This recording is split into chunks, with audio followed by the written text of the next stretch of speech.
মৃত্যু হওয়ার সাথে সাথেই মৃত ব্যক্তি বুঝতে পারে না যে সে মারা গেছে। মৃত্যু পরবর্তী সময়ে আত্মীয় স্বজনের কান্নাকাটি, তাকে গোসল করানো, কাফনের কাপড় পরানো, এমনকি তাকে কবরস্থ করা পর্যন্ত নিজেকে সে মনে করে মৃত্যুর স্বপ্ন দেখছে। যখন তাকে মাটিতে শোয়ানো হচ্ছে তখনও তিনি স্বপ্নের ঘোরে থাকেন আর মনে করতে থাকেন এটি একটি স্বপ্ন। তারপরে সে চিৎকার করে, কিন্তু কেউ তার চিৎকার শুনে না। পরে যখন সবাই তাকে কবরের অন্ধকারে ফেলে চলে যায় আর সে মাটির নিচে একা হয়ে যায়, তখন আল্লাহ তার প্রাণ ফিরিয়ে দেন। সে চোখ খুলে তার খারাপ স্বপ্ন থেকে জেগে ওঠে। প্রথমে তিনি খুশি এবং কৃতজ্ঞ হয় এই কারণে যে তিনি যা দেখছিলেন তা কেবল একটি দুঃস্বপ্ন এবং তিনি এখন ঘুম থেকে জেগে আছেন। তারপরে সে তার দেহটি স্পর্শ করতে শুরু করে, যা কেবল একটি সাদা কাপড়ে জড়িয়ে রাখা হয়েছিল। তখন সে অবাক হয়ে বলতে থাকে, আমার শার্ট কোথায়, আমার প্যান্ট কোথায়? এবং সে আরও অবাক হয়ে বলতে থাকে, আমি কোথায়, এই জায়গাটি কোথায়, সর্বত্র ময়লামাটির গন্ধ কেন, আমি এখানে কি করছি? অতঃপর সে বুঝতে শুরু করে যে সে ভূগর্ভস্থ এবং তিনি যে অভিজ্ঞতা নিচ্ছেন তা স্বপ্ন নয়। এবং সে আরও বুঝতে পারে যে তিনি সত্যিই মারা গেছেন।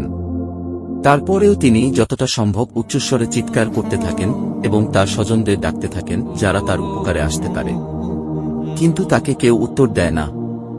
অতঃপর সে মনে করে যে এই মুহূর্তে কেবলমাত্র আশা মহান আল্লাহর কাছে। আল্লাহর কাছে ক্ষমা প্রার্থনা করার সময় সে কেঁদে ও মিনতি করে বলতে থাকেন, হে আল্লাহ, আমাকে ক্ষমা করুন, আমাকে ক্ষমা করুন। তিনি একটি অবিশ্বাস্য ভয় নিয়ে চিৎকার করেন যা তার জীবদ্দশায় তিনি এর আগে কখনো অনুভব করেনি। যদি তিনি একজন ভালো ব্যক্তি হন তাহলে হাসি মুখে দুজন ফেরেশতা তাকে সান্ত্বনা দেওয়ার জন্য তাকে সর্বোত্তম সেবা করবেন। আর যদি সে খারাপ লোক হয় তবে দুজন ফেরেশতা তার ভয় আরও বাড়িয়ে দেবে এবং তাদের কুরুচিপূর্ণ কাজ অনুসারে তাকে নির্যাতন করবে।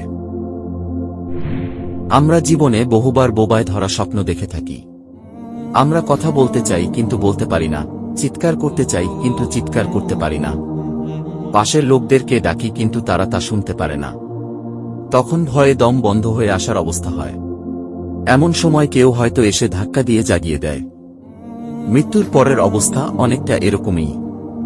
মৃত ব্যক্তি সব দেখতে পারেন, আপনজনদের কান্নাকাটি, দাফন কাফনের আয়োজন সব দেখতে পারেন, কিন্তু সেই বোবায় ধরা স্বপ্নের মতো তিনি নিরুপায় হয়ে সব দেখতে থাকেন। মৃত্যুর শুরু থেকে তার জীবনে ঘটে যাওয়া সমস্ত ঘটনাবলীই তিনি দেখতে থাকেন ভয়ঙ্কর স্বপ্নের মতো। হে আল্লাহ, আমার সমস্ত গুনাহগুলো ও আমার মা বাবা, স্ত্রী, সন্তান এবং আমার পরিবার এবং বন্ধুবান্ধব সকলের গুনাহ ক্ষমা করুন। হে আল্লাহ, যতক্ষণ না আমি খাঁটি ঈমানদার বান্দা এবং আপনার সাথে দেখা করার জন্য প্রস্তুত না হই ততক্ষণ পর্যন্ত